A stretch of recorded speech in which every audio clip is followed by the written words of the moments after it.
one.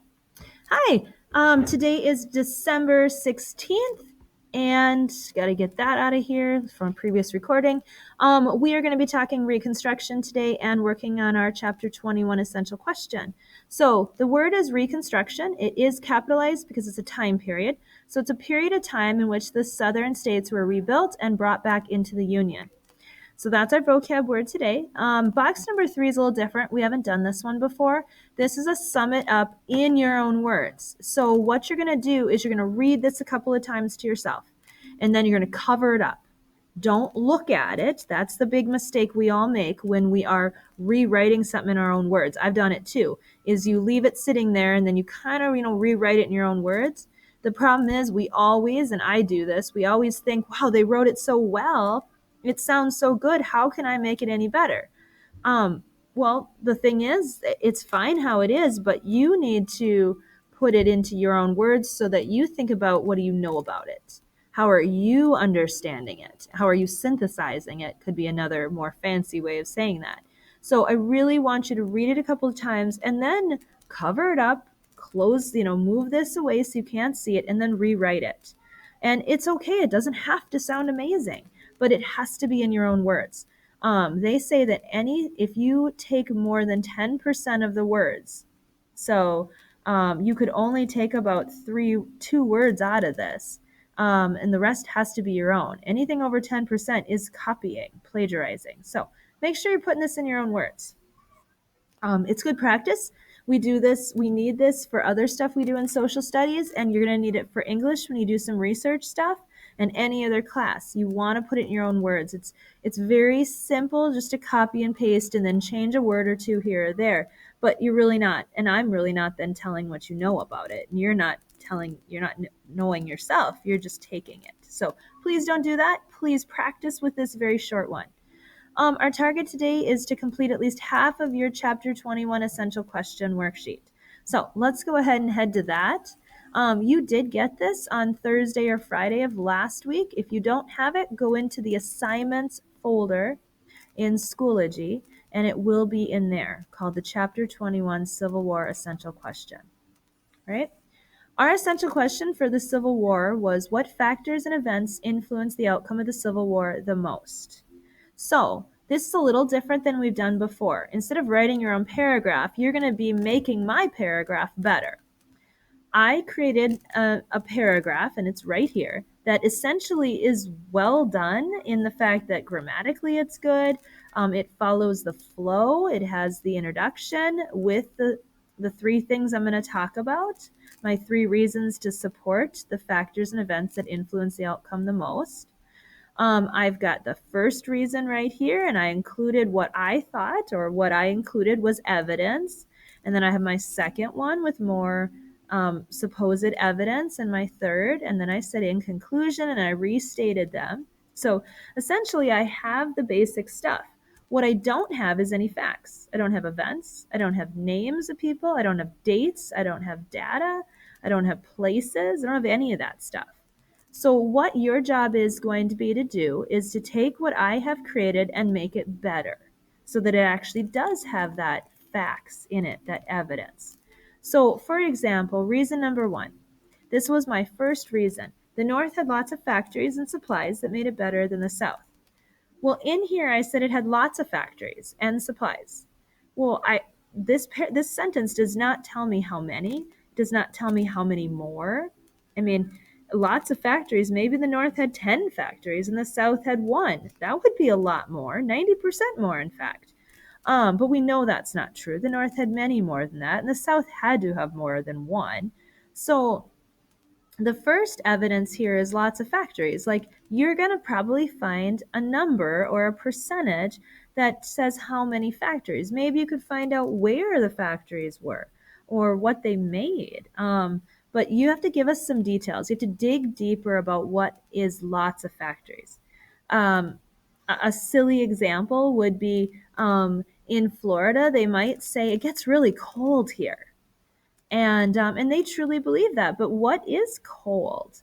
Like, we just got off of this weekend where I drove to around for hockey, and it was -4 in my car most of the day. Didn't even get above 0 where I was at in southern Minnesota. So that's probably a little colder than what they're going to experience in Florida. But unless we put some numbers with it, we don't really understand what that truly means, what cold really is. So you need to tell me more about lots of factories. What is lots of factories? And then the lots of supplies follows that same idea. You could put a number, like what types of, how many supplies did the North have in comparison? How much money was spent on supplies? Um, More than likely, though, with this one, you're going to name some of the supplies. Be very specific and say, types of supplies that they had, that the North had that were better than the South. Somebody today had talked about, like with lots of supplies, farmland. The North had lots of farmland. Well, I said that is true. They did have lots of farmland, but so did the South. So what type of farmland did the North have? So them adding in another word or two would give them evidence because they're saying a specific type of farmland. So remember that. Don't get trapped in the lots of or many or they had this. Don't restate this. Add things to it. You're going to have to look it up. And you have to do that for all of this. So there's a second one here, second reason, same sort of thing. Some parts of the South were destroyed. Well, we need some specifics here. What parts were destroyed? Why were they destroyed? That sort of thing. And then without food, why did total war lead to not having food? That again ties into maybe an event that happened or places that were destroyed or what total war impacted. And then you'll do that for the third one. And then you're going to create two of your own. You'll list the reason here and then what evidence you have. Now, your question might be, where do I get this evidence from? So your textbook's probably a really good one. You need to go to chapter 21, the Civil War, and then there's a couple of places you could look. First of all, section 2 will be a good one for that reason number 1 with the supplies and the factories. Section number 8 is going to be really good for total war, that particular one. And then section 5 is going to be really good for the Gettysburg, the Battle of Gettysburg. You can also go in and look at any of these things, like the strengths and weaknesses. Maybe there's some information there that might help you out on the number of factories or things like that. Or another reason could be right here, looking at people. There could be all sorts of things. So you can use this as well. But make sure you're working on that. We had about 25 minutes in class, so make sure you take at least that, and nobody finished today. So that is definitely homework to finish that up, the essential question. If you have questions, let me know on that. So that's the essential question. And then the second thing we started on is, what is Reconstruction? And so we brainstormed really quickly what needs to be fixed in our country. And, it was a bunch of tangible things, like we need to fix railroads in the South.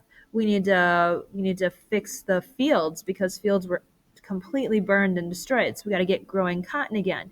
We need to rebuild towns and houses.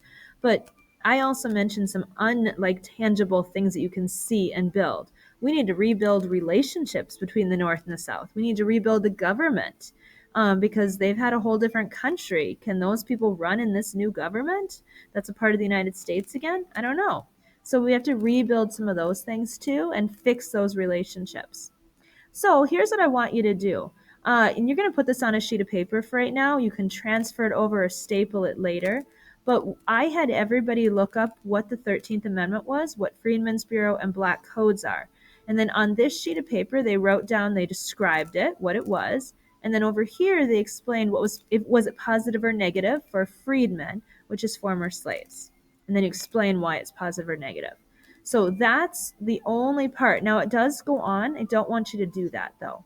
I just want you to focus on these three right here and what they were, and were they positive or negative for freedmen, for former slaves. And these all fall under the president's Reconstruction. The president at this time is going to be Andrew Johnson. He took over when President Lincoln was assassinated. He's unique because he's from the South, and he had been a slaveholder, but he had chosen not to leave. He didn't want to leave the United States, even when his state did. So he's very unique in that way, but made for a difficult time for him. So if you have any questions, let me know. Otherwise, please work on this, and we'll talk to you tomorrow, hopefully.